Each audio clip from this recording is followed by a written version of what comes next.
유익이 되느냐 이익이 되느냐가 여러분 그게 결정이 돼요. 그런 세상이 우리가 되고 있어요. 앞선 세대에서는요. 그거 아니다 나쁘다 부정했지만은 요즘에는요. 필요하면 가까이 하고 피하려 하면 취하고 나에게 유익과 이익이 되고 득이 되면 그냥 취합니다. 그렇게 국가 간에도 그렇고 개인 간에도 그렇고 여러분 이익을 위해서는요. 관계도 뭐고 상당 필요가 없어요. 그냥 취하는 거예요. 국가에도 이런 실용주의 노선을 걷고 있는 나라가 거의 대부분입니다. 거의 대부분이에요. 여러분 베트남에 우리나라가 거기다 투자하고 베트남의 그 모든 GDP의 한 25배에서 30%를 담당하는 것이 한국 기업이에요. 그런데도 코로나 때문에 문을 탁 닫아버리고 들어오지 마! 그랬어요. 베트남이 그랬습니다. 그러다 보니까 요즘에 와서는 그게 역반응이 나타나기 시작을 합니다. 이들이 들어오지 말라고 그랬으니까 우리 안 들어간다. 그러니까 한국 기업들이 거의 다 막 철수하기 시작합니다. 관광객이 뚝 끊어졌어요. 일본은요. 90% 이상 관광 끊어지고 베트남도 마찬가지예요. 관광으로 먹고 사는 베트남이 이렇게 관광객이 뚝 끊어져 버렸어요. 그러다 보니까 여러분 경제 기반이 흔들리기 시작을 하고 있는 거예요. 지금 뭘 말씀드리려고 하느냐면요. 필요하면 닫아버리고 필요하면 열고 그래요. 이런 세상이 우리가 살아가고 있는 거예요. 사람도 마찬가지고 기업도 마찬가지고요. 필요하면 취하고 그렇지 않으면 단호하게 발 끊고 손 끊는 것이 오늘 우리들의 시대예요. 내가 필요하면 전에는 원수였었는데 그냥 가까이 지내요. 그리고 서로 교류해요. 여러분 원수도 친구도 나라도 실용주의 생각을 갖고 있으면 필요하면 끊고 필요하면 그냥 취하고 그래요. 그러니까 국가 간에 옛날에 찾았던 무슨 외교적인 거, 예의적인 거 이런 것들이 다 없어져서 필요하면 취하고 필요하면 딴 끊어버리는 이와 같은 실용주의예요. 미국이 우리나라를 미군이 파견하고 미군이 주둔하고 있습니다. 우리나라가 이쁘고 좋아서라기보다는 미국의 유익을 위해서 이익을 위해서 국가 이익을 위해서 그런 거예요. 중국이 공산국가입니다. 그래서 중공이라고 합니다. 근데요, 여러분 어떡하고요? 다 국가 이익을 위해서 자유주의든 공산주의든 서로 무역하고 거래하고 막 그래요. 여러분 그렇게 살고 있습니다. 여러분 우리 주변에 깔려있는 실용주의 노선 때문에 그렇습니다. 또 하나가 뭐냐면요. 굉장히 상대주의라고 하는 거예요. 상대주의라고 하는 거예요. 이제 절대성을 여러분 부인하고 모든 것이 다 상대적인 거예요. 절대적인 진리가 없는 거예요. 우리가 그렇게 목매었던 이념이라든가 종교적 신념이라든가 이런 것들이에요. 이런 거 윤리라든가 도덕이라든가 아주 전통적으로 내려왔던 우리나라의 고유한 여러분 전통도 다 이제는 절대적이지 않아요. 다 상대적인 거예요. 내가 필요하면 취하고 필요하면 여러분 아니면 아니고요. 그런 거예요. 여러분 양반 있고 쌍놈 있고 그랬었어 우리나라가. 지금요 그런 것 따지면 큰일 납니다. 말 한마디 잘못하면 아주 매맞는 세상이 돼버리고 말았어요. 그러니까 여러분 종교라든가 윤리 도덕이라나 이념에 등에 목숨을 걸 만한 세상이 여러분 안 됐다라고 하는 거예요. 인간 사회 계급이 다 파괴되고 여러분 있는 겁니다. 다 똑같다고 하는 생각이에요. 권력자나 비권력자나 재력가나 가난한 자나 배운 자나 못 배운 자나 다 똑같다는 얘기죠. 배웠다고 해서 못 배운 사람 무시하면 요즘은 안 되는 세상이고요. 권력을 가졌다고 해서 여러분 못 가진 사람을 학대하거나 비난하거나 그러면요 난리 납니다. 왜 이런 일이 벌어집니까? 상대적이기 때문에 그래요. 너는 권력자고 나는 비권력자다. 그렇기 때문에 굴복해라. 그런 세대가 지나갔다는 얘기가 되는 겁니다. 다 모든 것이 평등하다. 이렇게 세상이 들어가고 있는 겁니다. 너나 나나 법 앞에 똑같고 그런 거예요. 이 상대주의가 오늘 우리 주변에 여러분 넘쳐나고 있는 것을 우리가 압니다. 그러니까 누군가가 여러분 뭡니까? 뭐 가졌다고 해서 했다가는 난리가 나요. 난리가 나요. 이런 세상이 됐고요. 또 하나가 바로 세속주의라고 하는 겁니다. 세속주의인데 요즘 사람들에게 영적인 가치가 이미 다 여러분 사라져 있는 거예요. 당장 먹고 살고 즐기고 여러분 쾌락적인 거 이런 것에 초점이 맞춰졌어요. 재미있는 것으로 다 흐르게 돼 있고요. 코로나 때문에 난리가 났는데도 불구하고 다 방콕스 갈 때는 다 갑니다.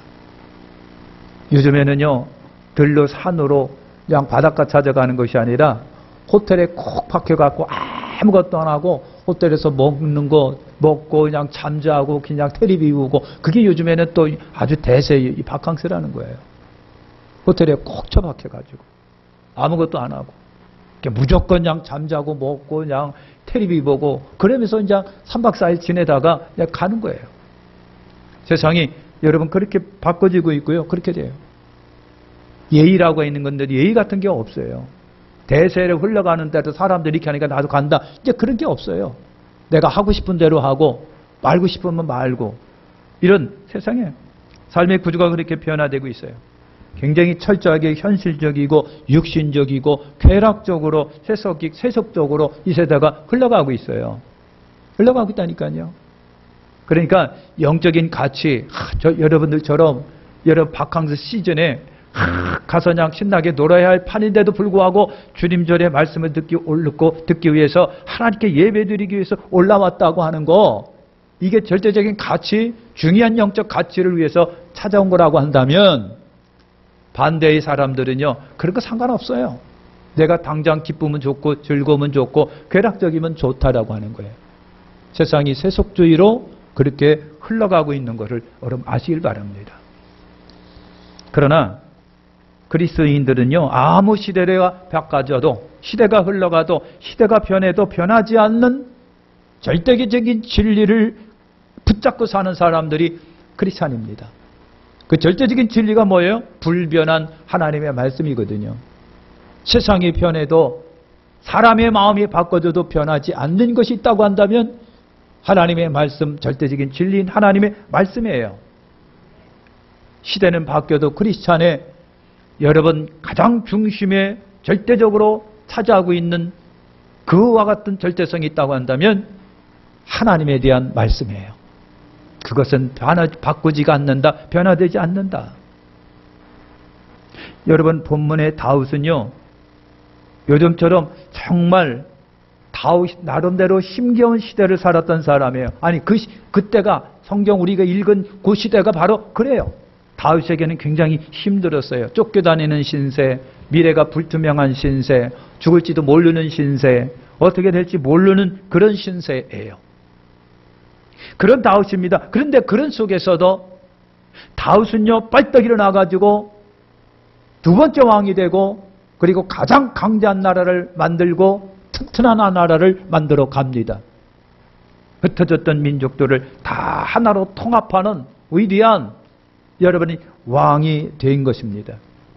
그러면 여러분 다윗이 어떻게 위기 상황 속에서도 하나님의 사람으로서 가치 있게 쓰임받을 수가 있었을까?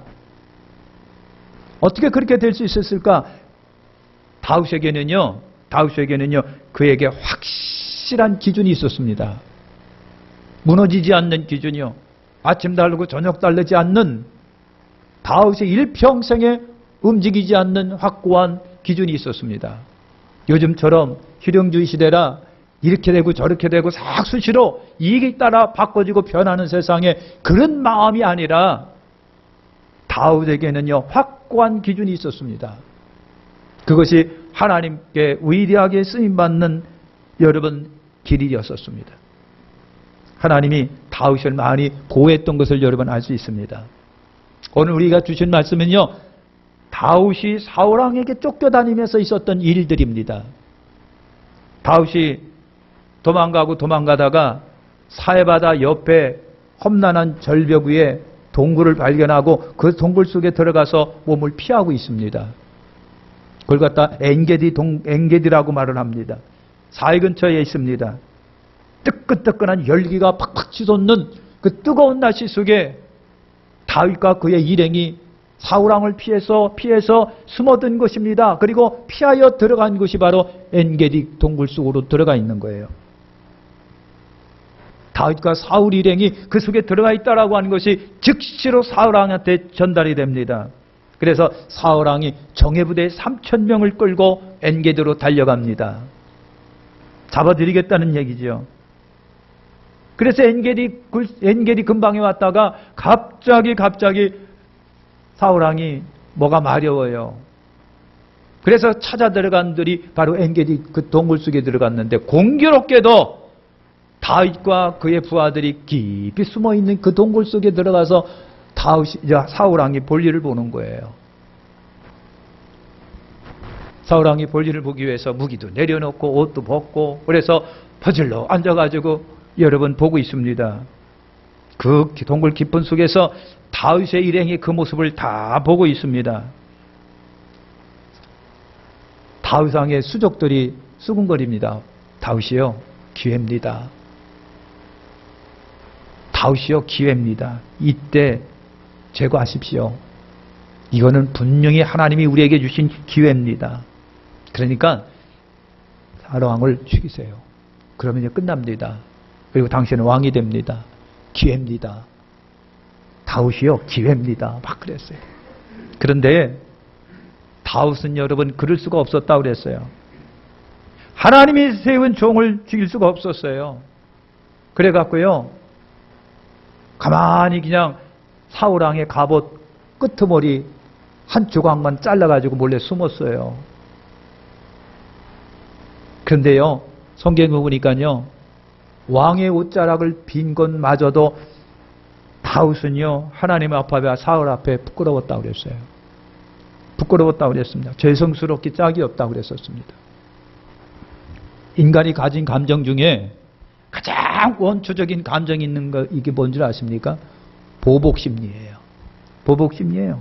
나의 적이, 나의 원수가 쫄딱 망하는 거, 그거 그렇게 기분 좋을 수가 없는 거예요. 막 박수 치고 싶어요. 일본이 지진이 나가지고 원전도 그냥 무너져 내리고 많은 도시가 물에 잠겼을 때 한편으로는 좋아했어요. 우리가 하는 얘기지만 그 얘기는 안 되겠어요. 하지 말아야 되겠네. 여러분, 나를 싫어하고 나를 못살게 굴고 나에게 계기를 끼친 사람이 뭔가 잘못되게 되면요, 속에서 쾌감이 올라오고요, 얼마나 신나고 좋은지 몰라요. 사람 속에는요, 그와 같은 보복심리라고 하는 것이 있어요. 그것이 다 있어요. 다윗에게는 없었을까요? 다윗에게는 없었을까요? 미안하지만 다윗은요, 자기 삶에, 자기 때에는 그런 일을 안 했는데 나중에 솔로몬이 왕이 되었을 때 아버지가 솔로몬에게 유언 남길 때, 아들아, 그 사람들 주의해. 그 사람들 믿으면 안 돼. 그런 말을 남기고 다윗왕이 죽습니다. 자기 때에는요, 그 사람들 다 품었습니다. 근데 죽기 전에 아들 솔로몬에게 왕권을 이양하면서 솔로몬에게 남겼던 유언 중에는요, 다윗이 아들에게 남겼던 유언 중에는 그런 게 많아요. 아들아, 그 사람 조심해. 절대로 믿으면 안 돼. 아들아, 그 사람 네가 왕이 되면 제거하는 것이 좋을 것 같아. 다윗왕이 그런 유언을 남기고 갑니다. 그런데 오늘 말씀에 보면요, 비록 자기는 안 했지만 아들에게 그런 말을 남기긴 남겼지만은, 여러분, 다윗에게도 솔직히 말해서 보복심리가 있는데 왜 없겠어요? 그런데 다윗의 마음속에 있는 그 보복심리를 다스린 게 뭐냐면 하나님의 말씀이었었습니다. 하나님의 말씀이요, 그 마음을 지배하고 다스렸어요. 사울을 향해 보복해 마음을 극복할 수 있었던 것이 뭐냐면 하나님의 말씀이었었습니다. 그래서 다윗은요, 사울왕의 옷자락 벤 것마저도 송구스럽고 죄송스러워서 여러분 마음이 불편했다라고 말을 하고 있습니다. 다윗이 어떻게 보복심리를 극복하고 사울을 품을 수 있었을까? 자기를 죽이려고 쫓아오는 사울왕을 구원할 수 있었을까? 여러분, 다윗이 신앙인으로서 분명한 기준을 가지고 살았기 때문에 그랬는데 그 기준이 뭘까라고 하는 거예요. 세 가지 말씀드릴게요. 첫째가 바로 말씀이 진리의 말씀입니다. 말씀이 법이 되고 기준이 됐습니다. 하나님의 말씀이 기면 기고 아니면 아닌 거예요. 하나님께서 하라고 하면 하고 하지 말라고 하면 안 했던 사람이 다윗이에요. 그래서 다윗의 기준이 하나님의 말씀이었어요. 3절과 4절에 사울이 발을 가리우러 들어가니라 다윗과 그의 사람들이 그 글 깊은 곳에서 다윗의 사람들이 보소서 여호와께서 당신에게 이르시기를 내가 원수를 내 손에 붙이리니 내 소견에 선한 대로 그에게 행하리라 하시더니 이것이 그날이니이다 하고 빡 부추깁니다. 이거 하나님의 뜻입니다. 다윗이여 이것이 하나님의 뜻입니다. 하나님께서 당신 마음대로 하라고 하신 겁니다. 그러니까 기회를 선용하셔야 됩니다. 그런데요, 다윗은요, 알았어 하고서 나가갖고요, 그냥 옷만 한 모퉁이 또 잘라갖고 왔습니다. 다윗의 사람들이 시기에야말로 사울을 제거할 수 있는 절호의 찬스라고 생각했어요. 하나님이 주신 기회라고 생각했어요. 사실 다윗에게 충분한 근거와 명분이 됐습니다. 누가 뭐라고 하지 않아요. 다윗이 그랬다고 해서 어떤 누구도 책잡지 않아요. 상황 자체가 충분히 그럴 수 있는 여러분 명분이 돼요. 명분이 돼요. 그런데 다윗은요, 사람들이 주장하는 절호의 찬스 기회를 갖다가 따르지 않습니다. 하나님의 말씀을 따르는 사람으로 상황을 판단하기를 합니다. 아닙니다. 나에게 절호의 찬스가 왔고 기회가 왔지만 하나님의 말씀은 아닙니다. 아닙니다. 사랑하는 성결은 그런 거예요. 그래서 6절에 그럽니다. 내가 손을 들어 여호와의 기름 부음을 받은 내 주를 치는 것은 여호와 금하신 것이니 그는 여호와의 기름을 받은 자니입니다. 자아가 대변인이라 그랬어요. 내가 생각해도 절호의 찬스고 주변에서도 그러고 절호의 찬스입니다. 이걸 이용하십시오. 그러면 앞으로 편해질 겁니다. 왕이 될 겁니다. 그러니까 이 기회를 이용하셔야 됩니다. 그러나 다윗은 아닙니다. 하나님의 말씀에 그런 게 아닙니다 라고 그랬어요. 아닙니다. 하나님이 기름 부어 세운 사람을 내 손으로 칠 수 없습니다. 다윗은 사울을 죽일 수 있는 기회와 명분보다도 하나님의 말씀을 더 중요하게 생각했어요. 자신의 유익보다는 하나님의 말씀대로 살겠다라고 하는 분명함이 다윗에게 있었습니다. 다윗에게 있었어요. 사울을 향한 보복적 유혹을 극복할 수 있는 힘이 어디에 있었느냐 하면 하나님의 말씀이었었어요. 그래서 다윗은요, 6절처럼 하나님께서 사울에게 기름 부어 세웠기 때문에 아무리 찬스가 좋아도 아무리 기회가 좋아도 하나님이 세운 사람을, 기름 부은 세운 사람을 나는 손댈 수가 없다. 절호의 기회여도 기름 부은 자를 절대로 죽일 수가 없다. 그건 하나님의 뜻이 아니라고 본 거예요. 아무리 합당한 명분이어도 하나님의 섭리를 넘어설 수 없다고 하는 이유입니다. 다윗의 원수 갚는 것은 하나님께 속한 것이라고 말씀을 따라서 판단하고 행동을 했어요. 그래서 그 400명의 신하들이 다윗이요, 찬스입니다, 기회입니다 했는데도 아니다, 하나님의 뜻이 아니다라고 그렇게 본 거예요. 여러분, 다윗 주변 사람들이 4절에 그런 말을 하는 거예요. 여호와께서 내 원수를 내 손에 넘기리니 내 생각에 좋은 대로 그대로 행하라. 그러니까 여러분, 이거는 하나님이 주신 기회라고 주변 사람들이 막 선동하고, 다윗이요, 이건 하나님이 주신 기회입니다. 하나님이 주신 기회예요. 그러니까 하나님이 주신 기회라고 하는 말에 다 넘어갈 수밖에 없는 거예요. 그런데도 아닌 거예요. 세상의 방법은 다가온 모든 기회를 이용하라고 막 그러고 찬스는 놓치지 말으라고 그래요. 근데 성경 여러분 3원 14장 12절에 뭐라고 그랬어요? 어떤 길은 사람이 보기에 바르나 굉장히 타당하고 합당하고 정말 좋으나 그러나 필경은 사망의 길은 이르는 길이니라 그랬어요. 우리 사람이 볼 때는 찬스예요. 좋은 길이에요. 한몫 잡을 수 있는 기회예요. 아주 장막 그래요. 그런데 성경은 말합니다. 필경은 그것이 사망에 이르는 길이 될 수가 있다. 세상엔 기회주의자들이 많아요. 찬스만 오면요, 이리때처럼 늑대처럼 달라붙어 갖고 싹 뜯어먹어요.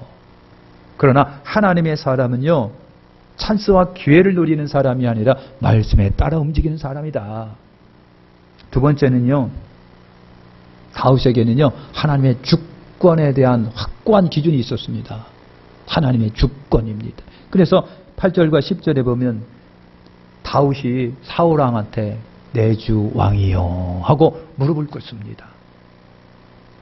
물론 가까이 있으면 안 되니까 멀리 있을 때 내 주 왕이야 하고 그 발을 이렇게 절을 했다는 얘기예요. 도망다니는 신세고요. 사울이 자기를 아주 집요하게 쫓아다니면서 죽이려고 합니다. 그런데도 다윗은요 그 앞에 왕이요 내 주 왕이요 합니다. 다윗에게 사울은 여전히 뭐예요? 내가 섬길 왕이고 그리고 자신은 신하라고 하는 거예요. 자신이 신하예요. 다윗은요 이미 왕이라고 하는 기름 부음을 받은 사람이에요. 다윗이 그렇습니다. 근데 현실로는 사울왕이 지금 왕으로 앉아 있어요. 이미 선지자를 통해서 왕의 기름을 부은 다윗이지만 현실은 사울왕이 왕이니까 그 앞에 왕으로서 대접을 해요. 왕이요, 주왕이요라고 말을 합니다. 그러니까 다윗은요, 하나님이 아직 허락하지 않은 왕의 자리를 무리하게 넘보지 않는 현명함이 있었다는 얘기죠. 성경은 모든 곳에는 하나님이 내신다고 그랬어요. 사울이 아직도 이스라엘 왕이에요. 그래서 다윗은 그 사실을 현재 인정을 합니다. 그래서 다윗은 자신의 위치를 지키며 하나님의 때를 기다리는 거예요. 하나님의 때. 하나님의 사람들은요, 상황 속에서 자신의 위치를 잘 지키는 사람들이에요. 하나님의 질서 안에 순종하는 것이, 하나님의 질서 안에 순종하는 것이 하나님의 주권에 대한 순종이다라고 보는 거예요. 에덴 동산 아담과 하와가 넘어진 이유가 여러분 뭘까요? 하나님처럼 될 수 있다라고 하는 뱀의 유혹에 넘어간 거예요. 하나님처럼 될 수 있어. 여러분 생각해 보세요. 세상에 어느 무엇이, 어느 방법이 감히 인생이 하나님처럼 될 수가 있겠습니까? 안 돼요. 불가능해요. 근데 사탄은 그렇게 말해요. 어리석게도 사탄의 음성에 사람이 귀를 기울여요. 안 되는데도 불구하고 될 거라고 착각하는 착각에 빠져서 하나님을 대적합니다. 이것이 아담과 하와예요. 창세기 바벨탑 사건이 있었습니다.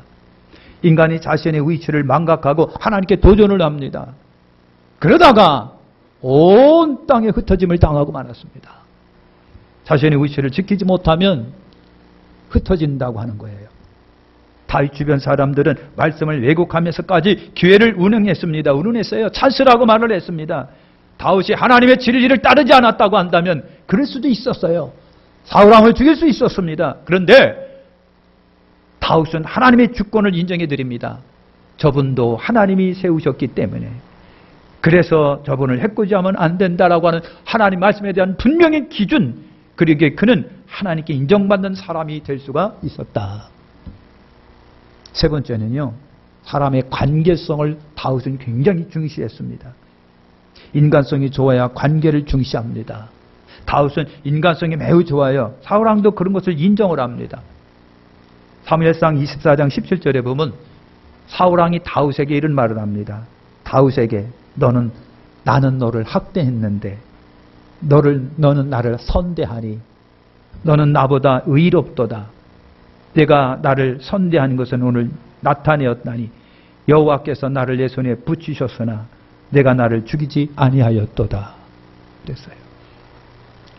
그래서 이제 사울왕이 볼일을 보고 나갔어요.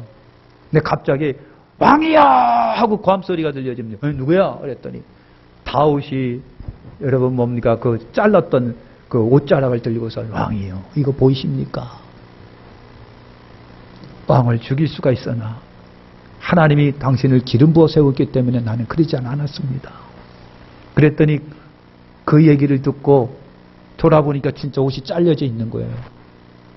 그러면서 사울왕이 그때 한 얘기가 바로 이 말이에요. 나는 너를 죽이려고 했는데 어째 너는 나를 살려줬냐. 너는 진짜 의로운 사람이다. 사울왕도 인정을 했어요. 에센바흐라고 하는 사람이 이런 말을 합니다. 한 사람의 진실한 벗은 1000명의 적이 우리를 불행하게 만드는 그 힘 이상으로 우리를 행복하게 만든다. 그러니까 인간의 행복 중 하나는 좋은 친구를 만나는 거래요. 좋은 친구 만나는 거래요. 아름다운 우정을 나눌 수 있는 것은요, 하나님이 주신 축복 중에 아주 가장 좋은 축복이래요. 그죠? 내 주변에 좋은 친구가 있으면 복이에요. 근데 신앙인의 친구가 있으면 더 복인 거예요. 더 은혜롭고 복 있는 거예요.